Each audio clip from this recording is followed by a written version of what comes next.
পুলিশের বিরুদ্ধে বিস্ফোরক অভিযোগ করেছেন নির্যাতিতার বাবা। টাকা দিতে চেয়েছিল পুলিশ, এমনটাই তিনি অভিযোগ করেছেন। আজকে বাড়িতে যখন দেহ রাখা ছিল তখন টাকা দিতে চায় পুলিশ, এমনই অভিযোগ করছেন তিনি। এমনকি ডিসি সেন্ট্রাল ইন্দিরা মুখার্জি রোজ মিথ্যে কথা বলছেন। আরজি করে সাংবাদিক বৈঠকে এমনই বিস্ফোরক অভিযোগ করেছেন মৃতার বাবা। তার অভিযোগ যে পুলিশ টাকা দিতে চেয়েছিল, এমনই দাবি করেছেন তিনি। এমনকি বাড়িতে যখন দেহ রাখা ছিল তখন টাকা দিতে চায় পুলিশ, এমনই বিস্ফোরক অভিযোগ করেছেন তিনি। এমনকি ডিসি সেন্ট্রাল ইন্দিরা মুখোপাধ্যায়ের বিরুদ্ধেও গুরুতর অভিযোগ তুলছেন তিনি বলছেন যে রোজ তিনি মিথ্যে কথা বলছেন। আরজি করে আজকে যখন নির্যাতিতার বাবা সাংবাদিক বৈঠক করেন তখনই এই গুরুত্বপূর্ণ বিষয় তিনি তুলে ধরেছেন। যে অভিযোগ তিনি করেছেন নির্যাতিতার বাবা, তিনি বলছেন যে টাকা দিতে চেয়েছিল পুলিশ, এমনটাই দাবি করেছেন তিনি। এমনকি ডিসি সেন্ট্রাল ইন্দিরা মুখোপাধ্যায় তিনি রোজ মিথ্যে কথা বলছেন, এমনই অভিযোগ তার।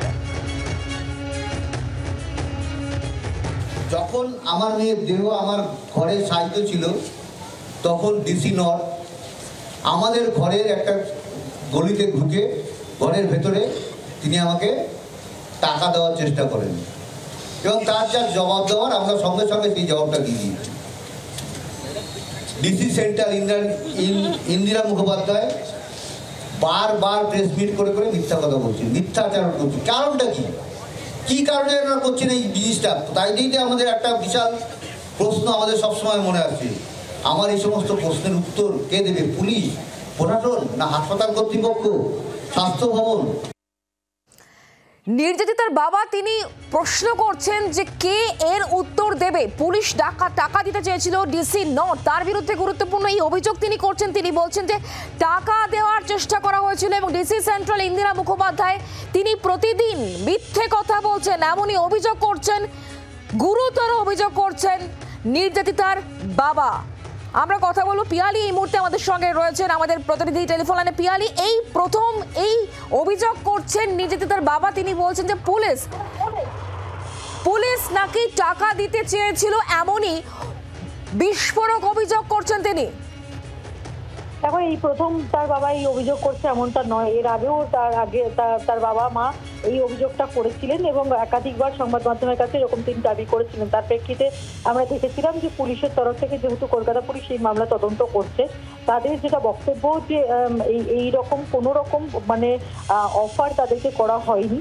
দ্বিতীয়ত হচ্ছে যে পুলিশের যেটা বক্তব্য যে এই ধরনের ঘটনায় নির্যাতিতার একটা কম্পেনসেশন পাওয়ারই কথা থাকে এবং এটা সুপ্রিম কোর্টের বা ডালসারই একটা গাইডলাইন রয়েছে।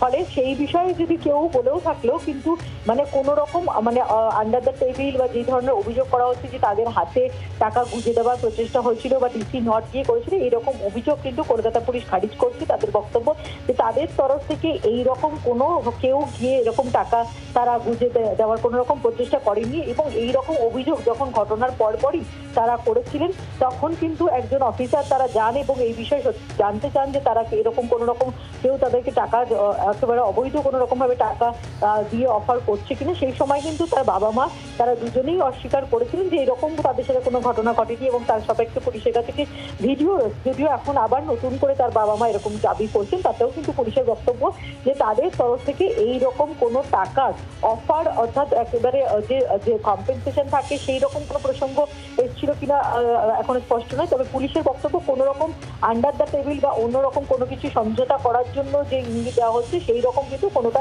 পুলিশের কাছ থেকে করা হয়নি, এমনটা পুলিশের দাবি। আরও একটা বিষয় আজকে উল্লেখ করা হয়েছে, যেখানে নির্যাতিতার বাবা মা তারা বলছেন যে তারা অভিযোগ করেছিলেন সন্ধেবেলার দিকে 6টা সাড়ে 6টার তারা বলছেন, কিন্তু সেটা রেজিস্টার হয়েছে পৌনে 12টা নাগাদ। এই যে এতটা সময় দেরি কেন হলো সেই প্রশ্নও কিন্তু তারা তুলেছেন। দেখো, এখন বিভিন্ন সময় তার বাবা মা বিভিন্ন কথা বলছেন, যদিও তাতে অনেক সময় যে নতুন তথ্য সামনে আসছে, কিন্তু পুলিশ নির্দিষ্টভাবে যখন যে অভিযোগটা দিয়েছিলেন তারা তাতে কিন্তু যে একেবারে স্পষ্টভাবেই পুলিশের তরফ থেকে সুপ্রিম কোর্টেও যে টাইমলাইন দেওয়া হয়েছিল এবং যেটা উল্লেখ করা হয়েছিল যখন পোস্টমর্টমের জন্য নিয়ে যাওয়া হয়ে যায় তারপরে কিন্তু তার পরিবারের তরফ থেকে লিখিতভাবে পুলিশকে অভিযোগ দেওয়া হয় এবং তার প্রেক্ষিতে এফআইআর রেজিস্টার করা হয় এবং রাত্রি 11:40 সেই এফআইআর করা হয়। যদি আজকে তার বাবা আবার বলছেন যে তারা 6টার সময় বা 6:30টার সময় অভিযোগ দিয়েছেন, যদিও সেই সময়টা কিন্তু ময়নাতদন্ত চলছিল, সন্ধ্যে 6:10 থেকে রাত্রি 7:10 পর্যন্ত ময়নাতদন্ত চলছিল। ফলে সেই সময় কিন্তু অভিযোগ দেওয়া হয়েছিল এরকম আগে তারা বলেননি। এখন যেটা তারা বলছেন, যদিও পুলিশের বক্তব্য রাত্রি 8:30টার সময় তারা লিখিত অভিযোগ পেয়েছিলেন। পিয়ালি, ধন্যবাদ আমাদের সঙ্গে টেলিফোন লাইনে থাকার জন্য। আজকে নির্যাতিতার বাবা মা তারা বেশ কিছু অভিযোগ সামনে এনেছেন। প্রথমত তারা বলছেন যে টাকা দেওয়ার চেষ্টা করা হয়েছিল এবং ইন্দিরা মুখোপাধ্যায় ডিসি সেন্ট্রাল তার বিরুদ্ধেও তিনি অভিযোগ করছেন যে রোজ রোজ তিনি মিথ্যে কথা বলছেন। কেন এত মিথ্যে কথা বলছেন তারা সেটা বুঝতে পারছেন না, এমনই অভিযোগ করছেন। এবং একই সঙ্গে এটাও বলা হচ্ছে যে দেহ দাহ করার জন্য তারা বাধ্য হয়েছেন, তাদের ওপর প্রেশার ক্রিয়েট করা হচ্ছিল এবং তারা বাধ্য হয়েই দেহ দ্রুত দাহ করতে হয়েছে তাদের, এমনই অভিযোগ করছেন তারা। আপনাদের বক্তব্য শোনাবো। যখন আমার মেয়ের দেহ আমার ঘরে সাহিত্য ছিল, তখন ডিসি নর্থ আমাদের ঘরের একটা গলিতে ঢুকে ঘরের ভেতরে তিনি আমাকে টাকা দেওয়ার চেষ্টা করেন এবং তার যা জবাব দেওয়ার আমরা সঙ্গে সঙ্গে সেই জবাবটা দিয়ে দিই। ডিসি সেন্ট্রাল ইন্দিরা মুখোপাধ্যায় বারবার প্রেস মিট করে করে মিথ্যা কথা বলছি, মিথ্যাচারণ করছি। কারণটা কি, কি কারণে এরা করছেন এই জিনিসটা? তাই দিতে আমাদের একটা বিশাল প্রশ্ন আমাদের সবসময় মনে আছে। আমার এই সমস্ত প্রশ্নের উত্তর কে দেবে? পুলিশ, প্রশাসন, না হাসপাতাল কর্তৃপক্ষ, স্বাস্থ্য ভবন? এই সকল প্রশ্নের উত্তর কে দেবেন? পুলিশ দেবে না স্বাস্থ্য ভবন দেবে? কে দেবে? প্রশাসন কি দেবে? এই প্রশ্নের উত্তর, এই প্রশ্নই তারা করছেন। তারা বলছেন যখন তারা খবর পান তারপরই তাদের কন্যার কিন্তু শারীরিক পরীক্ষা মেডিকেল টেস্ট কেন করা হয়নি, প্রথম প্রশ্ন তাদের এটা ছিল।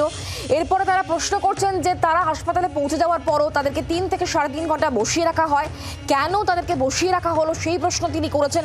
একই সঙ্গে পোস্টমর্টেম করা শুরু হয়েছে 6টা থেকে, কেন এটা হলো, এতটা দেরি কেন হলো সেই প্রশ্ন তিনি করেছেন। এবং যখন তারা অভিযোগ জানান সেটা ছিল সন্ধ্যের সময়, কিন্তু সেটা রেজিস্টার করা হয়েছে 11:15 নাগাদ, এমনই বিস্ফোরক অভিযোগ তিনি কিন্তু করছেন। মৃতদেহ রেখে দিতে চেয়েছিলেন আরজি করের মৃতার পরিবার, কিন্তু পুলিশের চাপে দেহ রাখা সম্ভব হয়নি, এমনটাই দাবি বাবার।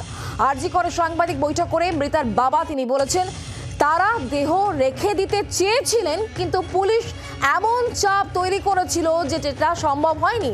একই সঙ্গে কেন ময়না তদন্তে এত দেরি, কেন অস্বাভাবিক মৃত্যুর মামলা রুজু হলো, এই সমস্ত প্রশ্ন তিনি আজকে তুলেছেন। শোনাবো। আমরা দেহ রেখে দিতে চেয়েছিলাম, আমরা দেহটা রেখে দিতে চেয়েছিলাম, কিন্তু যে কোনো এত প্রেশার আমাদের তৈরি করা হয়েছিল সেই সময়। আমরা টালা থানায় গেছিলাম, টালা থানার সামনে আমরা 1 ঘন্টার উপরে বসেছিলাম। 3 থেকে 400 পুলিশ আমাদের ঘিরে এখানে একটা এমন পরিস্থিতি তৈরি করে আমরা বাধ্য হয়ে বাড়ি ফিরে যাই। বাড়িতে গিয়ে দেখি 3 থেকে 400 পুলিশ আমার বাড়ির সামনে ব্যারিকেড করে দাঁড়িয়ে আছে।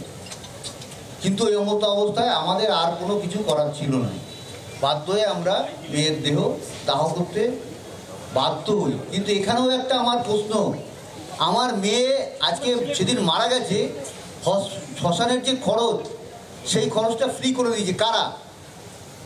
আমরা জানতে পারিনি কিন্তু আজ পর্যন্ত। কেন করা হয়েছে? কেন? আমার মেয়ে আত্মার বাড়িতে খুব কষ্ট পেয়েছে যে লাস্ট শেষ সময়ও তো সে ভেবে গেছে যে আমার ভাবি এই কত টাকা ভাবি খরচা করতে পারলো না। কি মর্মান্তিক ছিল সেই দিনটা আমার কাছে। এই প্রশ্নের উত্তরটা আমায় কে দেবে? বাংলার আওয়াজ, বাঙালির আবেগ, জি 24 ঘন্টা।